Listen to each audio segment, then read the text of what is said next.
All righty. Good evening, everyone. Thank you so much for joining us.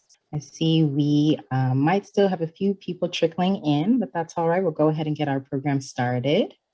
My name is Nicole Turkson, and I am the project coordinator with the African American Tobacco Control Leadership Council, more commonly known as the AATCLC. And we would like to thank you for joining us for our Why Menthol, Why Now San Leandro edition.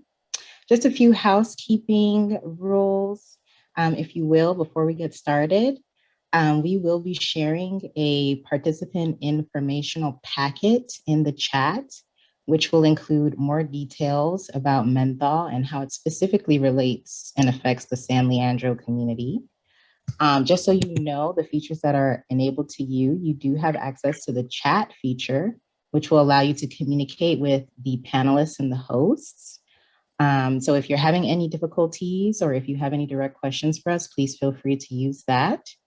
You also have access to the Q&A feature, where we encourage you to ask questions to our panelists and our other speakers, specifically about what they're presenting on or anything else to do with menthol and the greater tobacco issues that we're facing in our communities today. So we have a very wonderful program planned for you all this evening. And so without further ado, I would like to introduce, before that, I would like to introduce or pass it over to my co-host to introduce herself. Please forgive me, I got ahead of myself. Good evening, everyone. My name is Mildred Oliver, and I'm the president of the Berkeley Bay Area Alumni Chapter of Delta Sigma Theta Sorority Incorporated. It's a pleasure for me to be here this evening, and I won't hold up any more time with an introduction, but that's who I am. Thank you, Ms. Oliver. Sorry for that. Absolutely. We are co-hosting this event with our wonderful partners, the Deltas, as well as a few other strong community organizations based in San Leandro, in the Berkeley Bay Area. So not to delay our program any further, I'll go ahead and introduce Dr. Chiquita Tuttle to give our blessing for this evening. Dr. Tuttle is an independent consultant, an active member of St. Benedict Catholic Church, a member of the Diocese of Oakland Racial Justice Task Force, and a Delta Sigma Theta Sorority Incorporated Berkeley Bay Area Alumni Chapter member. Over to you, Dr. Tuttle. Thank you so much, Nicole, and thank you everyone for allowing me to open up this program with a prayer. I am the chaplain for the Berkeley Bay Area Alumni Chapter. Let me begin by asking you just to sort of take a deep breath and get centered for all this information that you'll be receiving this evening. Almighty Father, creator of heaven and earth, and everything in between, we humbly come before you with thanksgiving in our hearts, asking for your never-ending mercy. We lift your name on high, above any name that has ever existed, our Father and Creator. We ask you to bless, protect, and to pour your supernatural favor upon us, our children, spouses, and friends. God, we ask you today for divine intervention in our lives. We ask for your touch in all areas of our lives, be it a new job, promotion, or building of our relationships. Father, any situation you touch, we believe it can never remain the same. Father in heaven, let your will be done in our lives, as your decision in our lives is the best and will always be the best. Please send double portions, anointing and blessings in the quickest time to the successful partnership between Why Menthol Now and Berkeley Bay Area Alumni Chapter of Delta Sigma Theta Sorority Incorporated. Your name is being worshiped and glorified by multitudes during these trying and challenging times by our African American community. Our Black Lives Matter. In the name of your Holy Son, our personal Savior, Jesus Christ. Amen. Amen. And thank you, Dr. Tuttle, for your inspirational words. At this time, I would like to introduce Austin Wingate, the program specialist with Alameda County Public Health Department's Tobacco Control Program, to give our formal welcome and review this evening's program. Thank you, and good evening, everyone. Thank you so much for joining us. Again, my name is Austin Wingate, and I'm with the Alameda County Tobacco Control Program. Just to go over this evening's agenda, so we'll look at menthol, what it is, and the different components of menthol cigarettes, and how it's impacted communities, especially African American or Black communities, why it's such a focus now. Then we'll have additional information from one of our community partners and also part of the Delta Sigma Theta sorority to talk a little bit more about it, menthol, and then I will focus specifically on menthol in San Leandro. And then we'll give you the opportunity to share your thoughts and feelings about this issue. And then finally, we'll talk about some asks that we have in mind, our partners have in mind, and calls to action. And then we'll close our event. So before we continue, I just want to give a deep thank you and deep gratitude to AATCLC and the Bay Area Alumni Chapter of Delta Sigma Theta sorority for organizing this event. Thank you to the Alameda County Tobacco Control Coalition for advancing local menthol and flavored tobacco policies in Alameda County. We like to extend a special appreciation to the many San Leandro organizations and groups that have contributed to the campaign by raising awareness about health inequities related to menthol cigarettes in San Leandro. And a big thanks to our San Leandro event co-sponsors, Unity in the Community, the Korean Community Center of the East Bay, and the Temple Beth Shalom Synagogue. We also like to lift up San Leandro organizations that help promote this event, which include the San Leandro Accountability, Transparency and Equity, or SLATE, and San Leandro for Black Lives. And thank you to San Leandro organizations which hosted educational presentations or spoke at public meetings on this issue. And those include the Davis Street Community Center, Davis Street Community Center, the Bay Area Business Roundtable, San Leandro Democratic Club, and the Bancroft Middle School leadership class. And we like to give a special shout out to the San Leandro youth organizers who went door to door this summer in the hot summer heat to educate residents about this issue, and held a youth-led rally last month to speak about Big Tobacco's deceptive menthol marketing practices. We also like to thank San Leandro Tobacco Use Prevention Education Program, also known as TUPE, for the many years of educating San Leandro youth about the harms of tobacco and supporting students to get engaged in local public policy or work. With that, I would like to pass the mic to three San Leandro speakers to share their thoughts on this issue. The first is Bernard Ashcroft, the co-founder of the Unity and Community and founder of the Bay Area Business Roundtable. Then we'll hear from Michael Tao, San Leandro community organizer, speaking tonight on behalf of Temple Beth Shalom Synagogue. And then finally, Beatrice Cardenas Duncan, leader of the Alameda County Tobacco Control Coalition and volunteer with the American Cancer Society Cancer Action Network. And with that, I will pass the mic.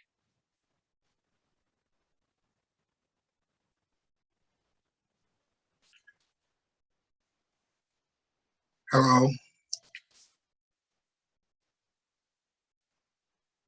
Yes, we can hear you, Mr. Ashcraft. You can go ahead and speak. We're working on getting your video up. Okay. I want to see my beautiful face, huh? Yes, we do, most definitely. Oh, God. You can go ahead and get started with your message while we work on your video. We got his video. We got his video. Awesome. Okay. Well, first of all, thank you very much for inviting me to this very needed workshop. It's really great to be in a room with so much talent, so much expertise to discuss a product that actually kills people. But let me say first that I am the CEO of the Bay Area Business Roundtable and a founder of Union in the Community in San Leandro. We have always supported the business community. The business community is very important to goods and services, the tax base. But we also know that with research and discovery, we cannot allow products to be distributed that actually kill people. 25 years ago, you didn't see a lot of public information about climate change and the environment. Well, many experts, scientists, medical community got busy, and now we know how challenging the environment is, and people are now working on solution building. Well, we need to do the same in San Leandro. It's been proven by experts, people like Dr. Gardner and others, medical community, scientific community, have discovered how potent and bad tobacco and menthol tobacco is to our community. And what's worse, when a specific community like the Black community is specifically targeted to sell products, to buy products, we must, with the expertise we have now, we must stop it. We must convince the city of San Leandro to develop policy that will stop this madness. Now, I'm sure that just like people who didn't believe in climate change, people who are on the other side of tobacco will continue to express their concerns, and they always want to talk about, well, it's a legal product. Well, maybe 20 years from now, tobacco will not be a legal product in America. We have to think like that because it's important. We have a product that kills more people than 3 or 4 other diseases and also illnesses combined. So I'm happy to be a part of this group. It's very important that the business community know we must not continue to sell menthol tobacco. So thank you very much, and I want to contribute to this group and this effort so we can move forward. Thank you. Thank you, Mr. Ashcraft. We will go ahead and pass it on to our next speaker, Mr. Stephen Michael Tao. Hi there, everyone. Thank you. I'm so glad to be invited to this important topic, and I appreciate the opportunity. So my name is Stephen Michael Tao. I have lived in San Leandro for almost 6 years. I'm here to speak on behalf of my family, my community, and my congregation at Temple Beth Shalom to advocate for ending the sale of menthol cigarettes in our city. The dangers posed by this poison are something I experienced from a young age. My oldest brothers smoked nearly their entire lives, compromising their health and others. For myself, I suffered through childhood asthma. For my mother, she suffered through multiple cancer recurrences before she died on January 22nd, 2003, when I was 16 years old. As Jews, we recognize B'Tselem Elohim, that there is something of the divine in all of us, a shared identity as human beings with inherent value and worth. And so we cultivate acts of generosity and kindness called Gemilut Chasadim, and we pursue tzedek, or justice, in the form of equity, sustainability, and resilience. These values are written to the very mission of Temple Beth Shalom and is our commitment to partner locally to further these pursuits. Because of that, we understand the urgency of this public health issue now more than ever. Over half of youth who smoke menthol cigarettes, and the disparities are even greater for African Americans. Due to the nature of flavored tobacco, users smoke more, become more highly addicted, resulting in greater adverse health effects and hundreds of thousands of deaths every year. Tobacco corporations know this and exploit it in their marketing and lobbying efforts. To them, people are just profits.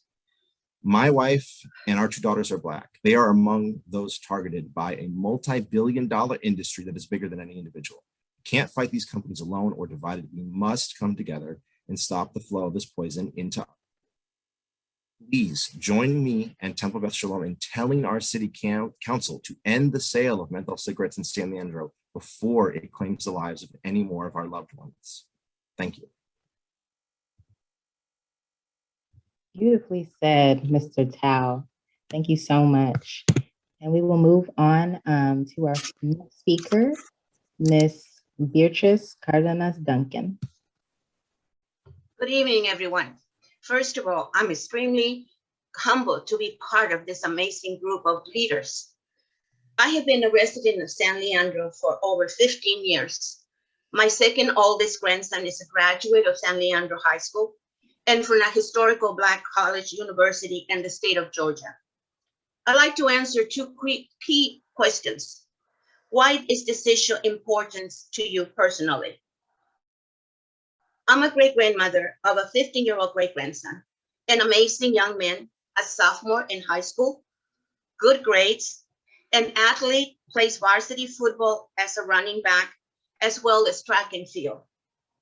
I do not want for him and his classmates to become another statistic that will succumb to the antics used by the tobacco industry, the targets of this particular population. My legacy will be to continue to build and sustain a healthy and equitable future for my great-grandson's generation. The second question, what is the urgency for local leaders to act now on this issue?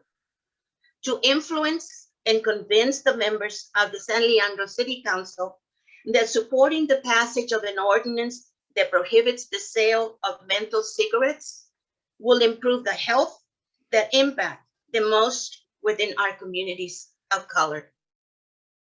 Thank you very much for giving me this opportunity to speak on this very, very crucial issue that it's a pandemic aside from COVID.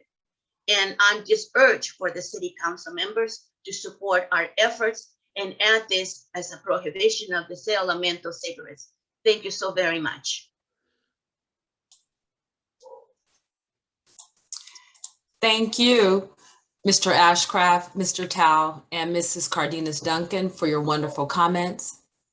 Next, I would like to introduce our first presenter of the evening, Ms. Carol McGruder.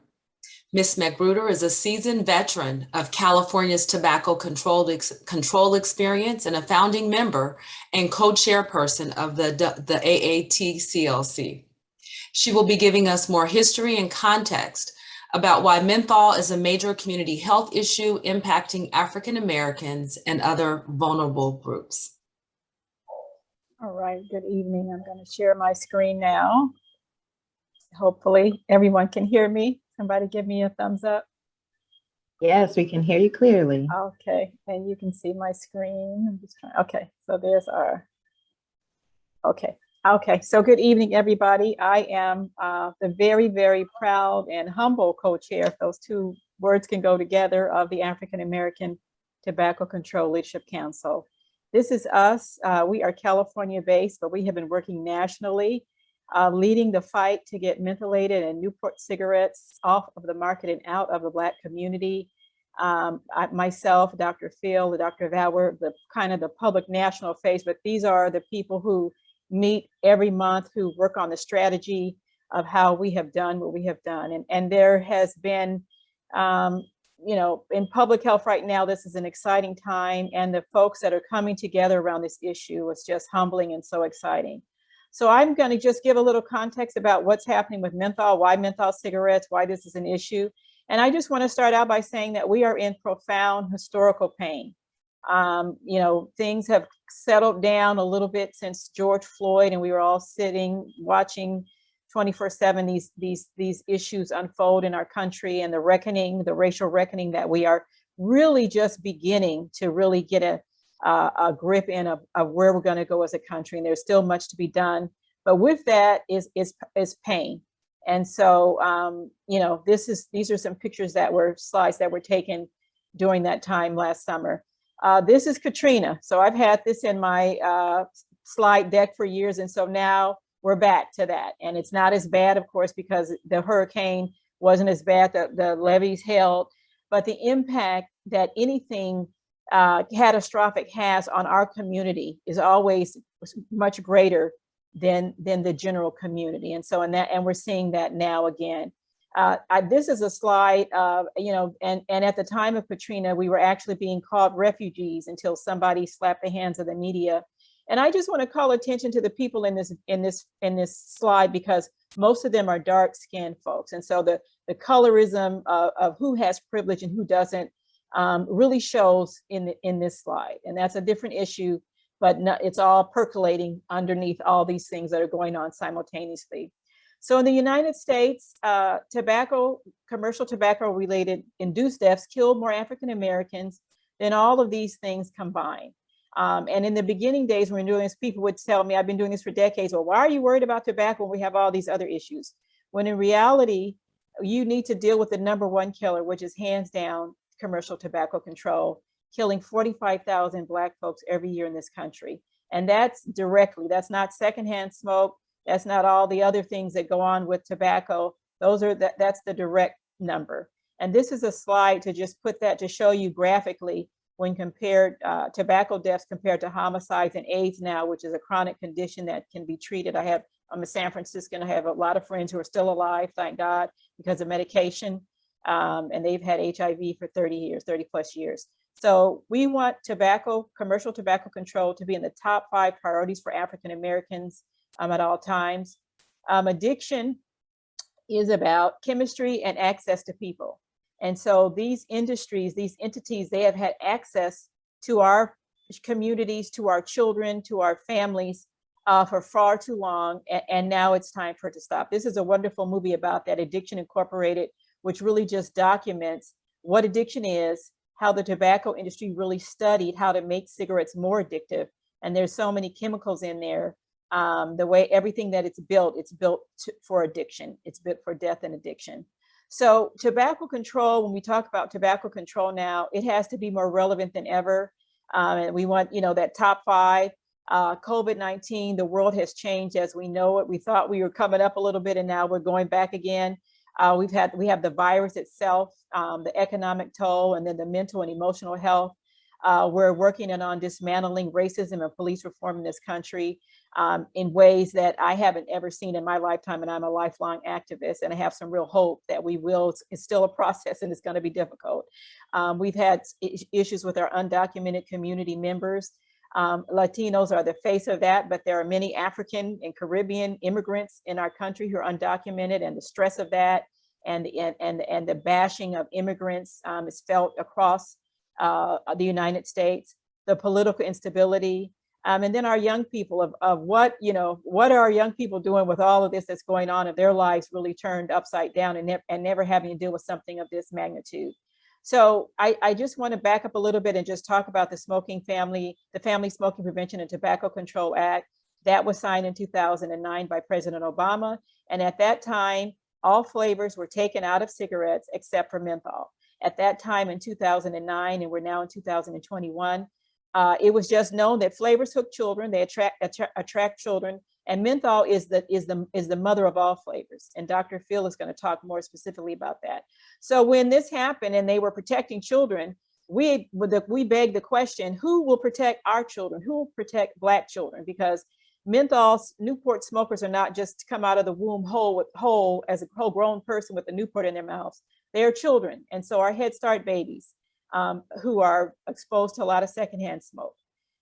These young people who are approaching adolescence, these young people, who will protect them? And so we've seen with the vaping epidemic how everyone rallied when that was primarily seen as something that white children were doing, even though all children were doing it.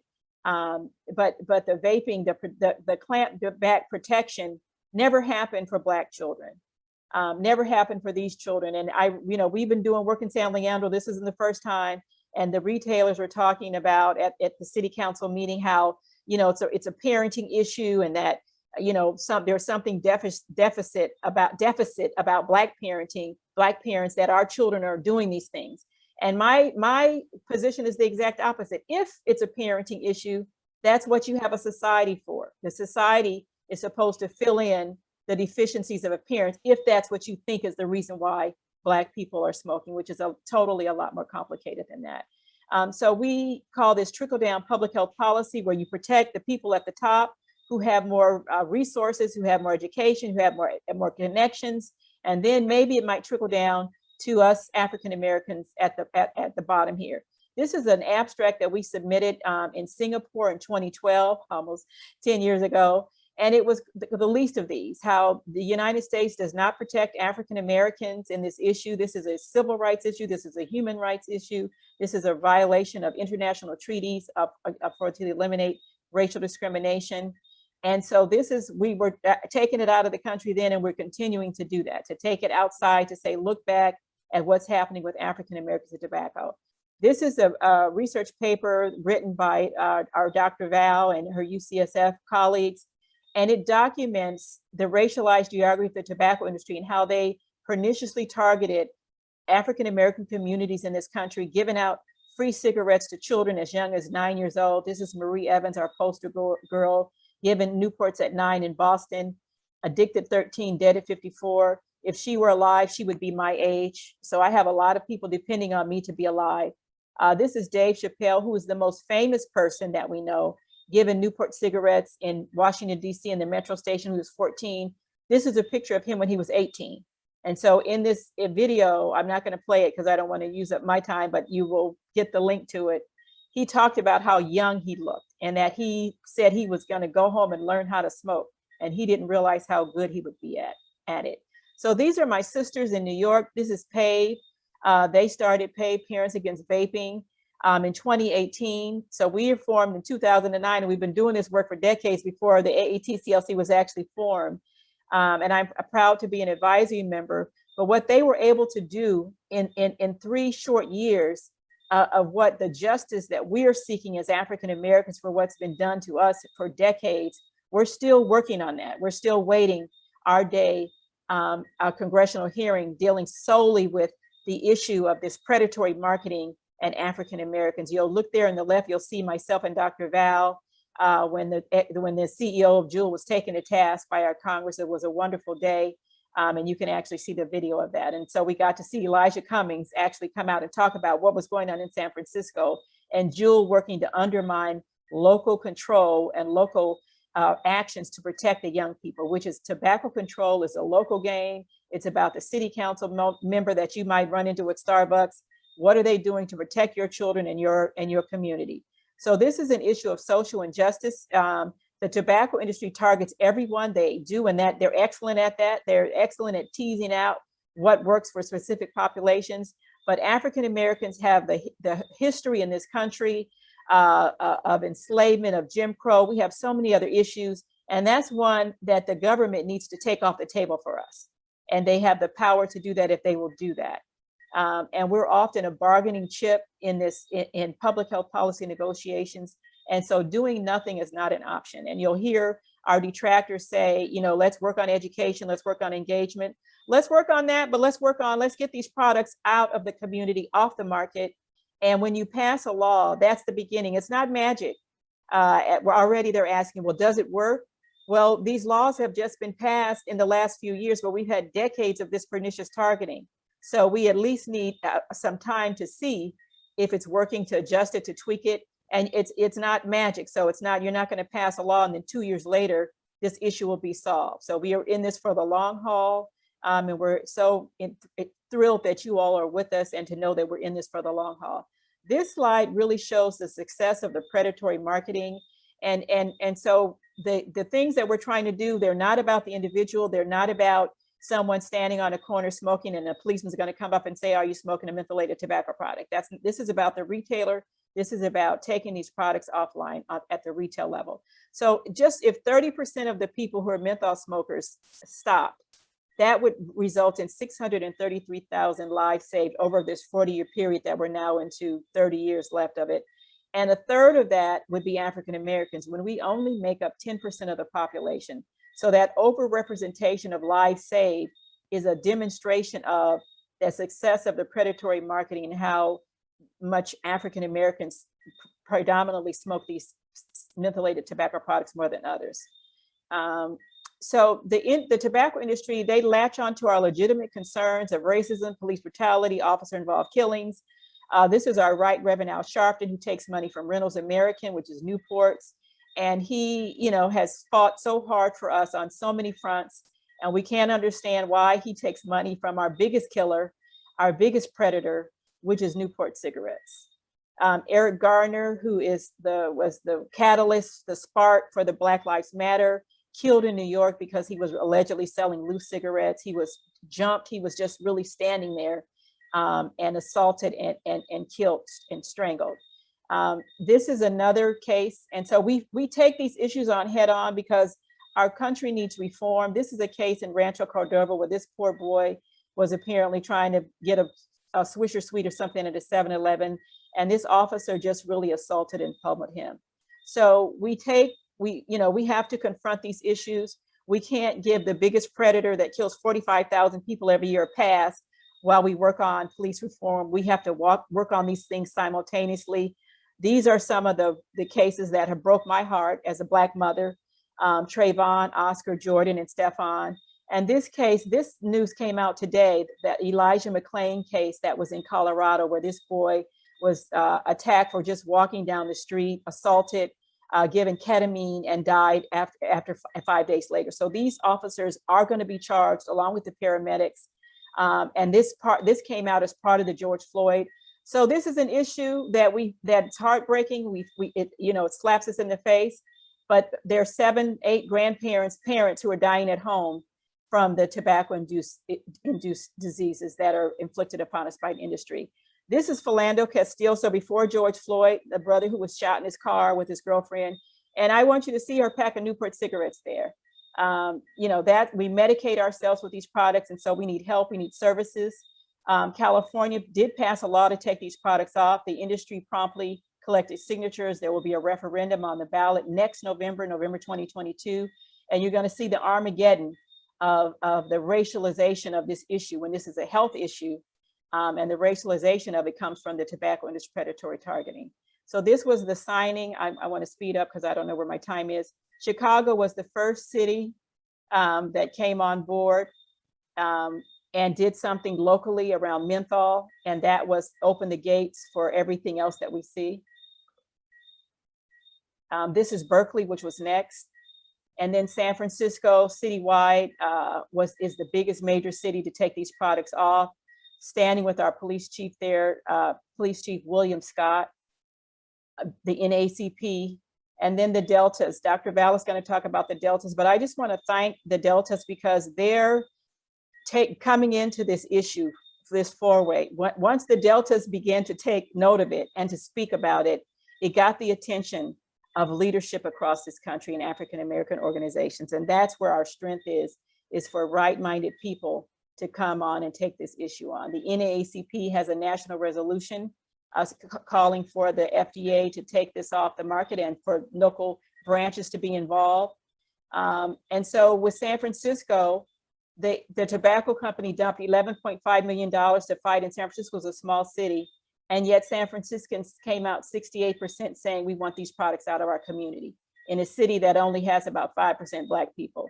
So we are giant slayers. I'm coming to the end here. And we want to be in a protected class from the industry. We are filing papers with the United Nations for violations of the International Convention on the Elimination of All Forms of Discrimination. We have a 10-point policy platform. And so this industry is going down. And these are the lifeboats that we need. And the biggest lifeboat is us. It's you. So thank you.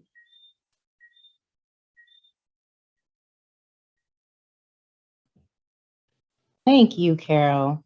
That's always a wonderful experience hearing you go into the detail. We can just really see that it's such a complex issue that we're facing in this battle against the tobacco industry.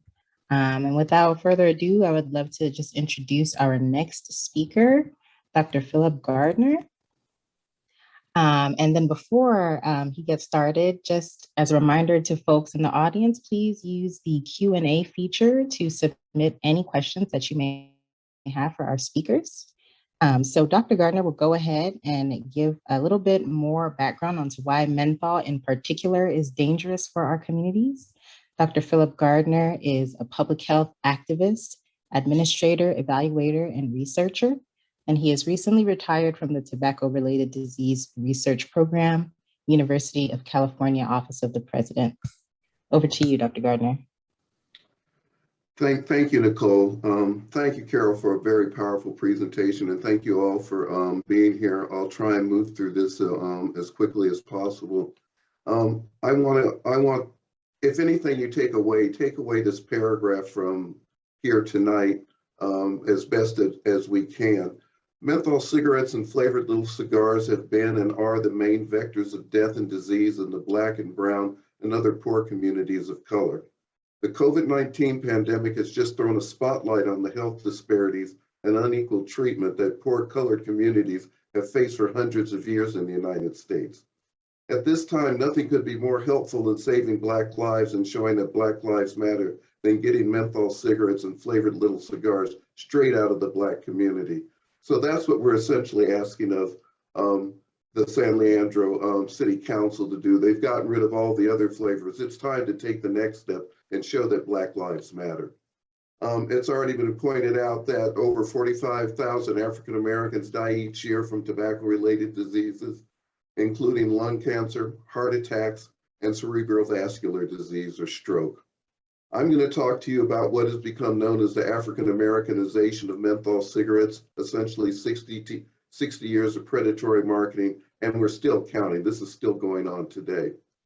When we stop and think about the tobacco industry's assault on the Black community in the late 50s and early 60s, the tobacco industry, Brown and Williamson, held focus groups to look at their advertising and found that Black messaging on television was stronger for Blacks than whites, so they put 91% of their advertising budget into television commercials. They began to use more male actors with more Black features.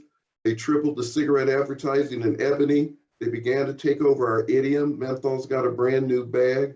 They brought up the Cool Jazz Festival. They used cool lexicon. And I guess what is most problematic, as Dr. Yerger has pointed out in her paper, Smoking with the Enemy, the tobacco industry gave copious amounts of money then in the 1950s, 60s, and 70s up until today to Black community groups. This is the second slide that you should take home with you. African American menthol use skyrockets, and this is no mistake. Only 5% of African Americans smoked these products in 1952. By 1968, it had almost tripled. By 1976, it had tripled again. By the mid-2000s, had doubled to over 80%, where today 85% of African American adults who smoke use menthol cigarettes, and 94% of kids who smoke use menthol cigarettes. This is a picture from 1958 of a Salem commercial. Menthol cigarettes Salem's had just come out in 1956. This is 1958. It's a white couple in the meadow enjoying their cigarette. Refreshes your taste. However, by 1963, we have Elston Howard, catcher for the New York Yankees, promoting Cools and other menthol cigarettes. We have to remember, in 1963 is the March on Washington, is the bombing of the Birmingham church. Folks can't even get the same jobs. Jim Crow is running wild, and the tobacco industry is ahead of the curve in head of the curve in getting our community involved in this tobacco use. By the late 60s and early 70s, this is from Ebony Magazine. There's a brother with the dashiki beads, afro. I think it's aimed directly at us. A whole new bag, okay, James Brown, a whole new bag of menthol smoking. By the mid-1970s, Alive with Pleasure of Newport, brothers in a suit and tie playing basketball. They know what Black folks are attracted to. They went for it. By the late 1970s, Winston was in the game. It's real, it's rich, it's cool. By the 1980s, or what we call the Menthol Wars, and this book was already, this article was already pointed out by Carol that Dr. Valerie Yerger wrote on racialized geography. The key point is that there was a competition going on among tobacco companies to know where the high traffic areas were in the parks, known street corners. Short story, I lived in New York in 1979. I lived in Brooklyn, worked in Harlem, came up out of the subway one day on my way to work, and there was a van blaring, I forget the song, but blaring black music and giving away cool cigarettes. And of course I took one because I was a cool cigarette smoker at the time. They knew what they were doing. By the early 90s, they're using our idiom again, fire it up, but notice it's Newport pleasure. In the mid 1970s, it was alive with pleasure. By the early 90s, though, you couldn't use alive and cigarettes in the same ad. And so they kind of dealt with that. By the early 2000s, again, you can see the seductiveness of this, the outline in the back, the shadow in the back. By 2004, we have the Cool Mix campaign. This is a battle that is going to be on coast to coast, head to head. This is it was an attempt. It did capitalize on the hip hop music in the Black community. It was a nationwide mixing, scratching, DJing competition that was going to culminate in Chicago. Local opposition groups arose around it. Lawsuit was finally brought by the attorneys generals of New York, Massachusetts, and Illinois, and it was actually canceled. But the outcome, if you look at on the screen, each one of the images you see is a cool cigarette pack. Okay, this is how much they're they're still doing of getting into our community. So let me take a moment and tell you what we're talking about. Menthol is essentially the ultimate candy flavoring. It helps the poison go down easier. Menthol is by definition an anesthetic. It has a cooling sensation. It's the chief constituent of peppermint oil, and it leads to greater bronchial dilation. It makes it easier to inhale. The easier you inhale, the deeper you inhale, the more nicotine and toxins you take in. The more nicotines and toxins you take in, the more addicted you become. Mentholated cigarette smoke inhibits nicotine metabolism. When nicotine goes to your liver, it becomes cotinine. But if menthol is within the liver too, it slows down the metabolism of it. Punchline is it stays in your body longer if you smoke menthol cigarettes. It activates neurotransmitters in your brain. We have documents that show that compared to other non-menthol cigarettes, menthol cigarettes activates more neurotransmitters, meaning you want to fill them up more readily. You become more addicted. And as we just pointed out, the more addicted you become, the harder it is to quit. For those who chew tobacco, or what we call trans-buccal drug absorption, if there's menthol in the tobacco, it crosses the gum barrier much more efficiently. And then probably most problematic, the greater cell permeability of menthol, meaning that if there's menthol in the cigarette smoke, it will penetrate the cell wall, the cell membrane much more effectively, and thus cause more damage. That's why they put it in the product in the first place. Be appraised, and this is not something that most people don't know, is that all products contain some menthol. It's the ones that the strong effect, the Cools and the Newports, and the Salems, those are the ones with the strong effects. And essentially the more menthol you put in it, the more effects that I just talked about will go down. Actually, this is a slide from 1993. This is the tobacco industry slide. This isn't my slide. They've known this stuff the whole time. There's racial differences in cotinine clearance, punchline being that it stays in the African-American body longer. This is a Eliseo Perez Estable, 1998. Half-life is significantly greater in African-Americans than in white folks. Melanin, great stuff done by Valerie again. Concept here is that melanin is the substance that gives color to your skin. Nicotine is stored in tissues that contain melanin. Punchline is the darker your skin means the more nicotine is stored in your body. No way to get around it. Harder to quit. What's interesting about this slide and why I kept it, menthol smokers disproportionately or significantly more, 8%, nearly 9% more, try to quit, but they're unsuccessful. Significantly more, nearly 14% are unable to quit compared to non-menthol smokers. That's why they keep putting it in there. It's harder to quit.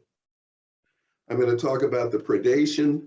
This is a great slide that has focus and non-focus communities. This was brought to us by LaTanisha Wright, who worked on the Cool Mix campaign and quit the tobacco industry because of this. Of course, focus communities, this is the tobacco industry's word. Focus communities are inner city, colored, and poor and Black. Non-focus communities, of course, are upscale, suburban, rural, and white. And what we found out then, and we knew then, and we know now, that menthol cigarettes are cheaper. Here's a great slide from Lisa Henriksen at Stanford University. There's a dose-response relationship, folks. As the percentage of African-American students increased, the proportion of menthol ads increased. The greater the enrollment of African-American students, the greater the advertising. They're following this very carefully. This is just in California. This is in Massachusetts, comparing Brookline and Dorchester. Dorchester being a predominantly colored place, and at the time it was predominantly Black. Brookline is more upscale white community. You can see there are significantly more retail ads in Dorchester. The ads are significantly larger in Dorchester. There are significantly more menthol ads in Dorchester, and I guess what pisses me off the most is that the average price of a menthol pack of cigarettes is nearly 50 cents cheaper. That's what's going on in terms of our fight in the Black community. The take-home message here is menthol is a social justice issue. The disproportionate marketing and targeting of cannily favored poison to African Americans and other specially oppressed sectors of our society as outright discriminatory and genocidal. That means the poorest, the folks that are the least informed, the folks with the fewest resources, indeed the definition of preying on the most vulnerable sections of our society. If menthol were to be banned, Carol had this slide up, even if just 30% of the people who smoked menthol cigarettes stopped smoking, over 500,000 lives would be saved, over 250,000 lives would be saved. What's at stake? And let me just say something here, and I know I probably have gone too long. The FDA recently said they were going to finally do something about menthol, that they were going to propose a rule. They said this in April. They said that they're not even going to put the rule out until next April in 2022. There will be 60 to 90 days of comments. The tobacco industry will put in hundreds of thousands of comments. This is not an exaggeration. This is what they do. They will then write a final rule that they'll have to send to the Office on Management and Budget. That'll take another number of months. When the final rule is actually posted, the tobacco industry will probably sue and we'll be back in court. So the idea that we have to keep up the fight against menthol, both at the state, local, and federal level is a must, because this is what's at stake. It's our children that are at stake. And with that, I want to thank you. This is how you can contact us. I want to thank Carol, my better half, and I'm going to let it go on to Valerie, my other half. And thank you all for that. And I'll stop sharing my screen. Thank you, Dr. Phil, for your very informative presentation. Next up, I would like to introduce Dr. Valerie Yerger. Dr. Yerger is a professor of health policy in the Department of Social and Behavioral Sciences at the University of California in San Francisco. Dr. Yerger is a licensed naturopathic doctor who has years of experience researching and analyzing tobacco documents, examining specifically the tobacco industry's relationships with African American leadership groups and the tobacco companies' marketing of menthol cigarettes in inner city communities. Dr. Yerger is a founding member of the AATCLC. Dr. Yerger also serves as the Northern California State Coordinator of the Far West region of Delta Sigma Theta Sorority Incorporated and is a member of the Berkeley Bay Area Alumni Chapter.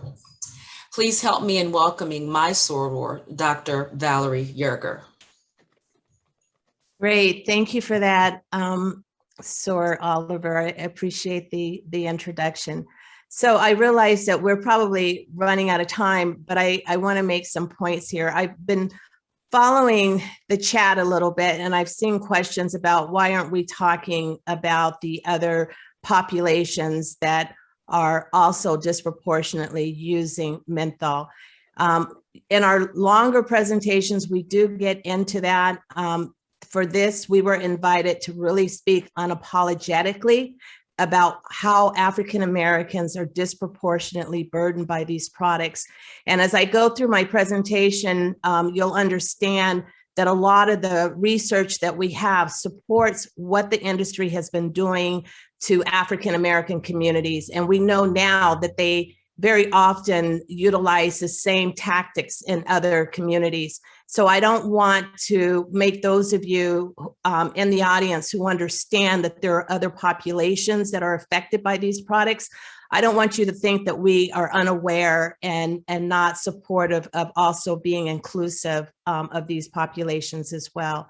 So having said that, I want to inform you, if you don't already know, the California Tobacco Control Program has set the goal to end the commercial tobacco epidemic throughout the state of California by 2035.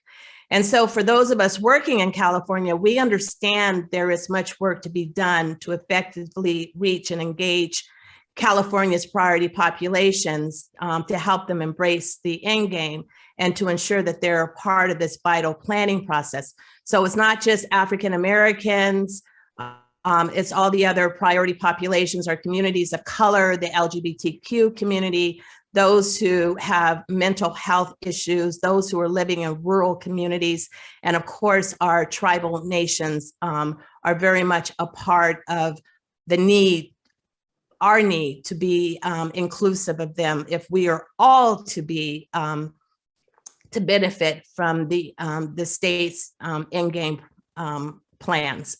So I like to propose that comprehensive local menthol flavor bans is really low-hanging fruit. And I get in trouble with folks for saying this, but I'm going to continue saying it, and I hope to show you that we're well on our way to making this happen, at least for the state of California. And no, it's not going to happen overnight, but it's happening pretty quickly. And it's our goal that our experiences and our stories will be very inspirational for other communities to help do the same thing. So we know that this is a very important policy because it is one that communities of color, in particular African Americans, listen to. We heard Carol talk about the other acute issues affecting our community. Well, this is something that has been very, very instrumental and very critical for us to engage with African American organizations that we call our non-traditional partners, because they currently aren't doing tobacco control, but they are serving the same communities that are disproportionately burdened by these very products. So in San Francisco, Carol mentioned the huge success that we had in San Francisco. San Francisco was the first local jurisdiction in the whole country that enacted a comprehensive flavor ban. And what a comprehensive flavor ban is, it bans the sale of flavored tobacco products. That includes cigarettes, it includes the e-cigarettes, it includes the electronic smoking devices, and it includes all the flavors, including menthol. So since since San Francisco enacted their ban, there have been 78 California localities that have done the same thing. And this is remarkable to have this kind of policy work that is, that is just taking off in the state. And it's actually having an effect across the country, because there are other states too that have already enacted comprehensive bans within their states, or they are considering doing so. And Massachusetts was the first state to have a comprehensive ban that was statewide. So, so this is actually remarkable, and this is the result of all the work that all of us have been doing. So I want to just point out, because I'm going to tell a story about how I was able to engage Delta Sigma Theta sorority. I started looking at tobacco industry documents back in the early 2000s, like 1999 actually is when I started. And I was one of the first tobacco documents researchers to do this. And I was able to document specifically the African-American communities insult, if you will. They were being insulted by this industry. And it was just something that made me give up my career as a naturopathic doctor and a home birth midwife to follow the paper trail, because this was something that I felt the world needed to be aware of. And my colleagues and I were able to document just how and why the tobacco industry maintained a pervasive presence in the Black community. Not only did tobacco companies want to become a special kind of friend to community influencers and to keep Black people smoking, but these previously secret and confidential documents also provided evidence of the tobacco industry's predatory marketing, and they help us to understand why today African Americans are disproportionately burdened by menthol cigarettes. And we were able to show that the industry didn't want to be a friend with us. They were also very interested in being able to diffuse tobacco control efforts from within the African-American communities and relied very heavily on African-American organizations to act as front groups. Here's a document from Lorillard. Back in 1987, nobody really knew who Lorillard was. And if I tell you, look, do you know Lorillard? Maybe some of you do. But Lorillard back in the 80s was the manufacturer of Newport cigarettes. And Lorillard was very interested in competing with Kool and Salem because they knew that as a result of the 1964 Surgeon General's report, that those who were more affluent and educated were no longer going to be smoking at the same rates. And if they wanted to maintain their profits, they were going to have to center their efforts, as this document says, marketing efforts in low-income Black communities. So it was there in African-American communities where the Menthol Wars took place. My paper with my colleagues, Racialized Menthol Wars, has been discussed by the two previous speakers, but just understand that we have been able to document using the tobacco industry's own words how they aggressively competed against one another in these low-income Black communities, and as a result contributed to the current tobacco-related diseases and health disparities that we see among African Americans to this day. So as a member of Delta Sigma Theta sorority, I brought my research and findings to my sorority, and I was encouraged by the president of my chapter back then to write and submit a resolution calling attention to the fact that the FDA excluded menthol from its list of prohibited characterizing flavors. So it was at our national convention in 2013, which was held in Washington, D.C., there were nearly 40,000 of us who were registered and in attendance when this resolution was read and adopted.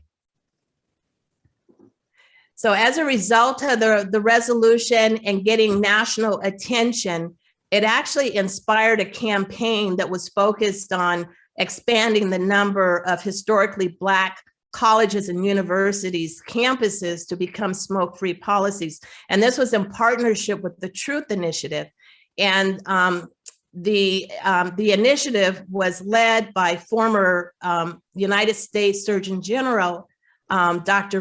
Regina Benjamin, who, by the way, is also a member of Delta Sigma Theta. And I just have here pictures of other Deltas, including at the time our national second vice president of the sorority, as well as members of our National Social Action Commission. And this was back in 2014. Also in 2014, one of our past national presidents spoke at a press conference.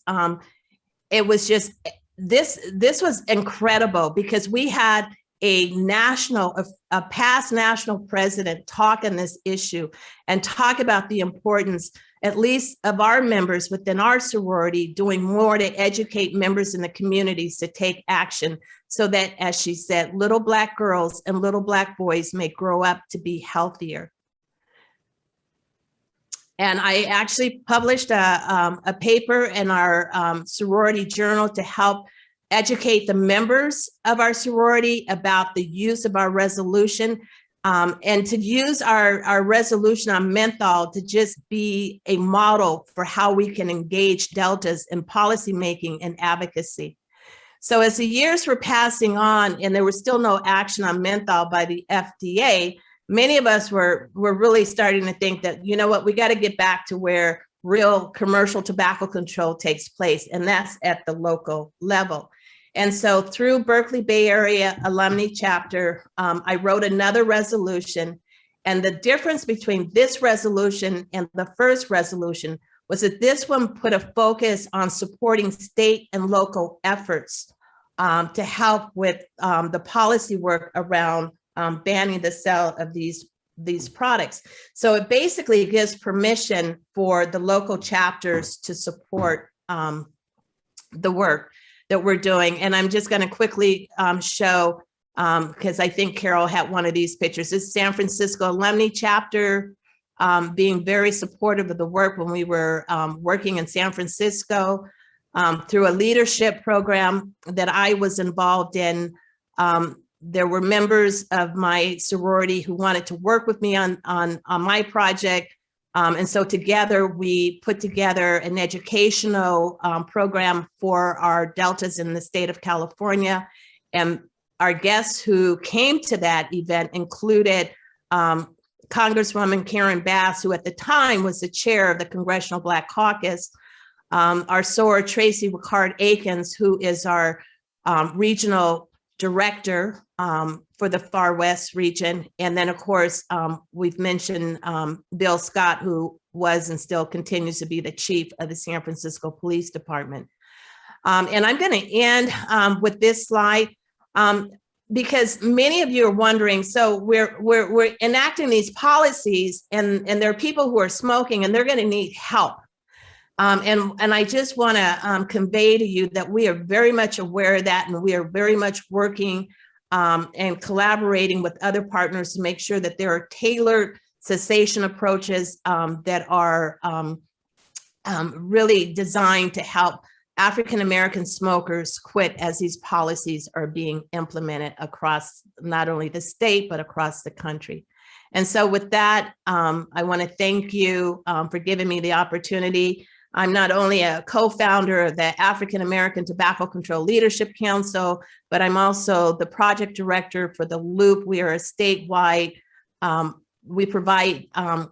a statewide project that provides what we call tailored assistance and training through a contract that we have with the state of California.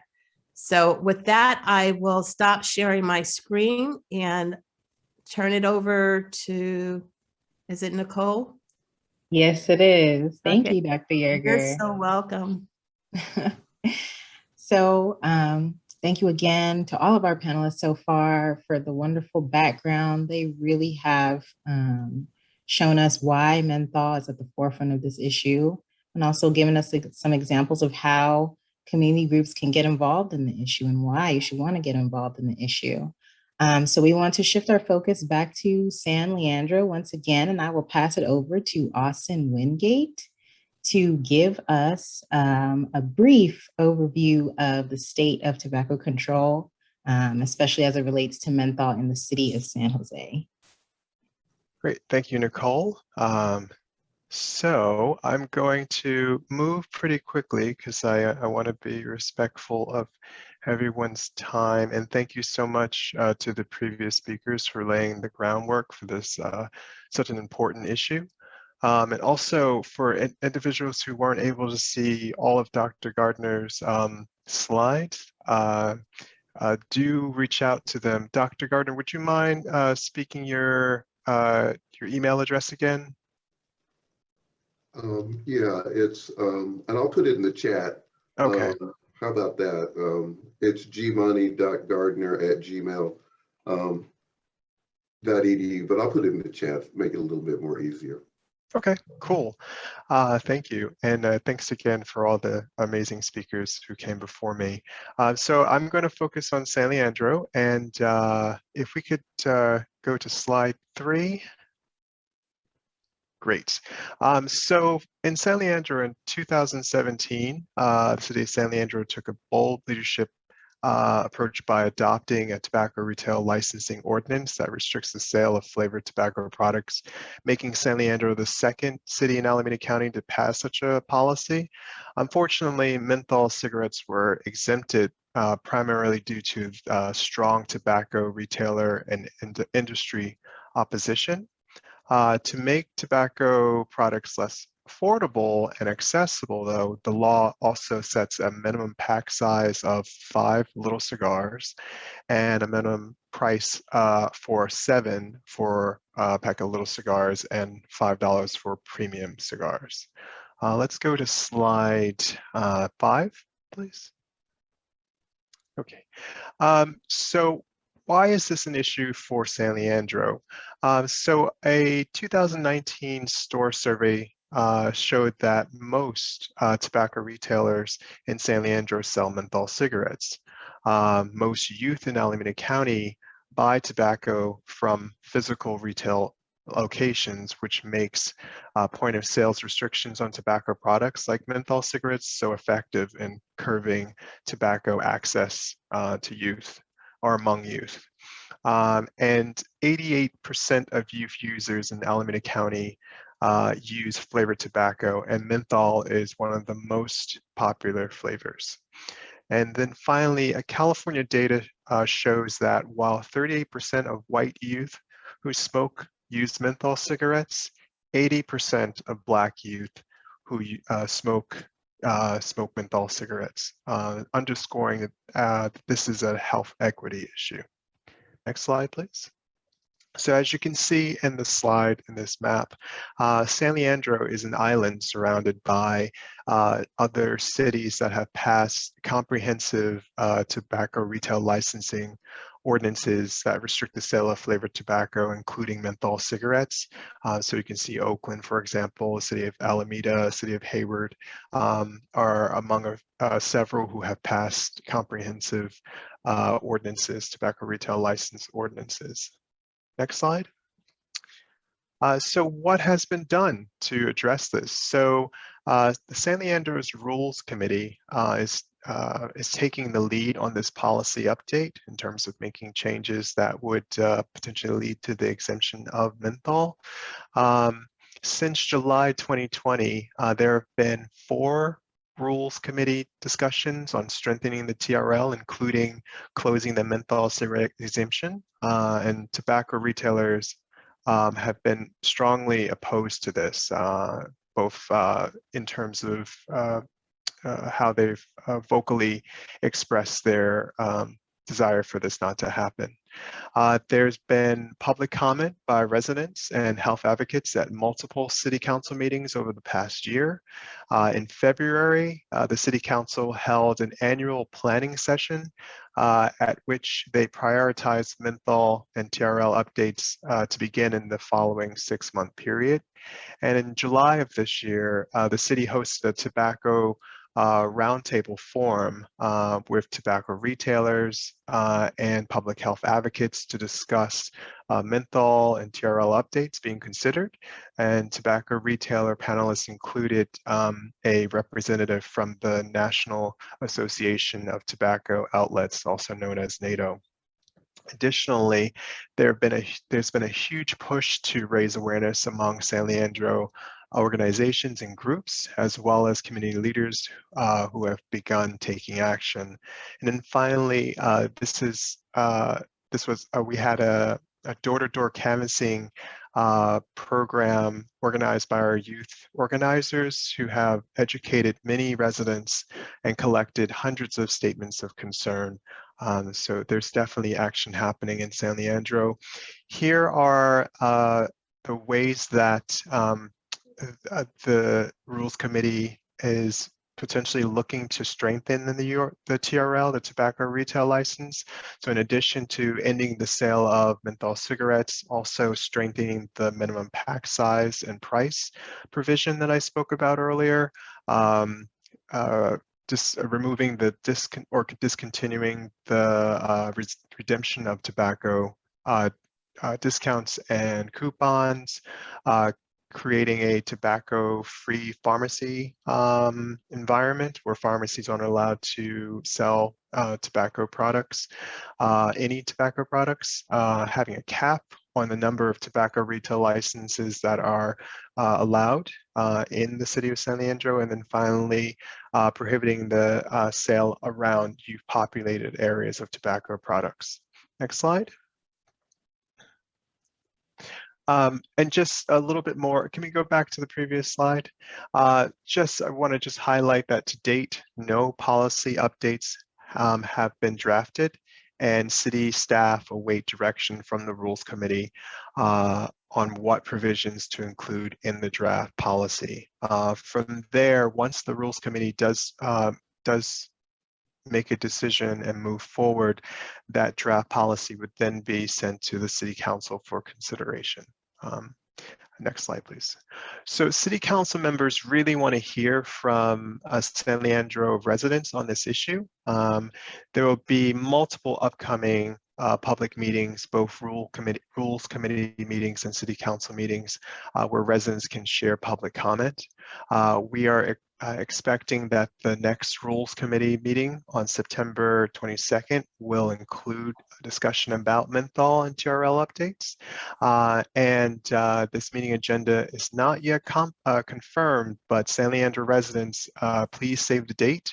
And if you happen to know San Leandro residents who weren't able to attend this event, please let them know about this opportunity and all the opportunities to participate. And you can share your name and email in the chat now. If for some reason that we learned that September 22nd meeting won't take place or won't cover this issue, we will be able to let you know pretty quickly. We'll also give you more information about other opportunities. Next slide. And if you have any questions about the information I shared, or if you want to get involved, please feel to reach out to me. I see that there's one person that joined on the call and who may not be able to see the slides. So if you have any questions, you can reach me at Austin, AUSTIN, .Wingate, WINGATE, @acgov.org. And with that, I will say thank you and pass it along. And thank you, Austin. We have reached the most important part of our program, where we hear from you, the San Leandro community. To kickstart this session, we would like to invite 3 San Leandro residents to share 2-minute comments about their experience and thoughts on menthol. We would first like to invite Roberto Hernandez Monroy. He is a San Leandro youth leader. Roberto? And I am working to bring Roberto to our Hello? panelist booth. Yes, we can hear you, me? Roberto. Yes. Okay. Mhm. Hi, my name is Roberto Hernandez. I have lived in San Leandro my entire life, and I am currently a junior at San Leandro High School. Menthol cigarettes have had a terrible impact on my community, and I've seen this firsthand. My cousin smokes menthol cigarettes, and it has changed him for the worse. He's no longer that sweet, kind person anymore that he once was. His addiction has made him someone completely different, and it hurts me to watch him ruin his life. He's not the only reason that I fight for ending the sale of menthol cigarettes in San Leandro. Some of my friends have also fallen into the menthol trap, and I've witnessed the negative impact it has had on them. My cousin and friends all knew that smoking was addictive and deadly, but they tried it anyway. Educating the community is great, but we really need local leaders to act now to put an end to the sale of menthol cigarettes in San Leandro, so that the temptation to try them doesn't continue to addict youth, just like me and my younger brother, John. Thank you. Thank you, Roberto. And now we invite Rosalind Moya, a Bay Area Community Resources and Alameda County Tobacco Control Coalition co-chair. Rosalind? Rosalind, we just invited you. I see you popped up. Wonderful.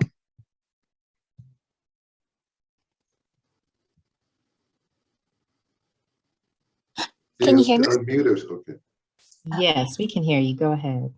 Hi, my name is Roslyn Moya. I'm the project director for the Asian Pacific Islander Coalition for Health Against Tobacco, it's APICHAT, and for Bay Area Community Resources, BACR, a not-for-profit located here in San Leandro. So menthol is the second most popular flavor among high school users of e-cigarettes, and the API community is no exception. I've watched Filipino and Pacific Islander youth start their first tobacco with menthol. It's still happening now, and it's been happening for a long time. My dad was a smoker of menthols. It was my first tobacco flavor to try since it's what my API friends were using. It's the flavor I see with the API youth today when the other flavors are gone. It's been used long enough to addict our communities, and it's not fair our communities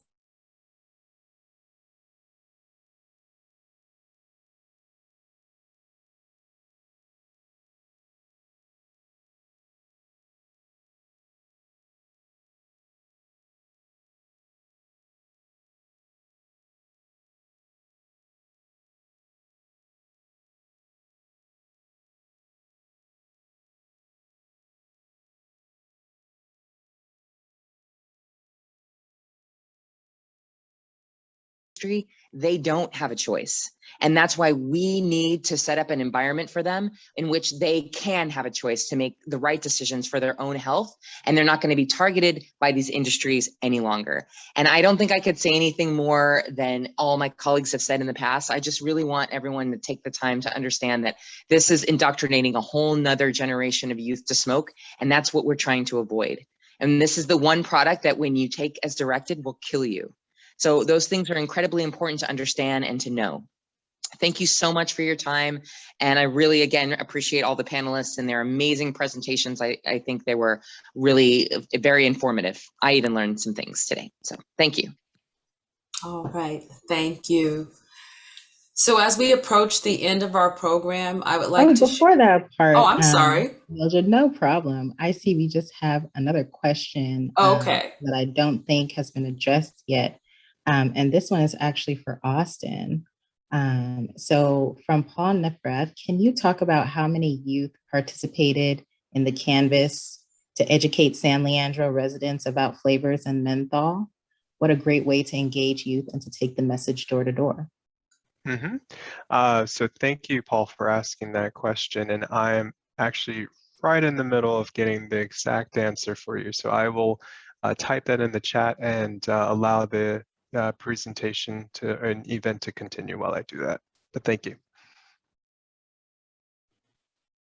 Okay, thank you.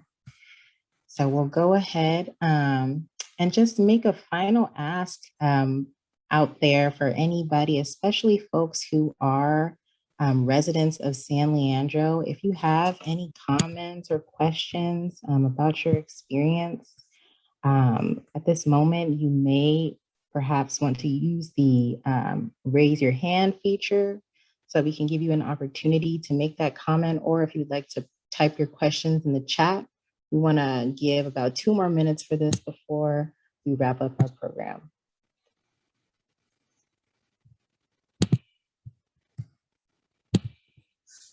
And in the meantime, I know we were pressed for time this event, but are there any final comments from our presenters that you wanted to make?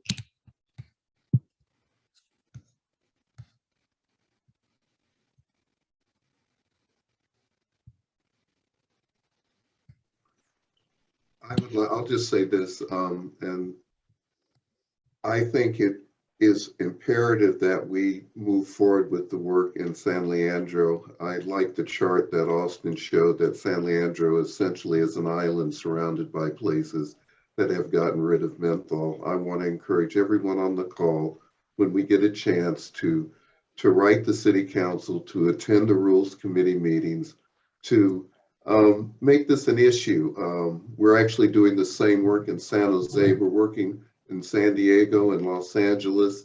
This is going on in Atlanta. They just passed a bill in Washington, D.C. I just want to give folks that this is part of a national movement, and let's get involved. And let me just say also, thank you all for coming out and participating with us tonight.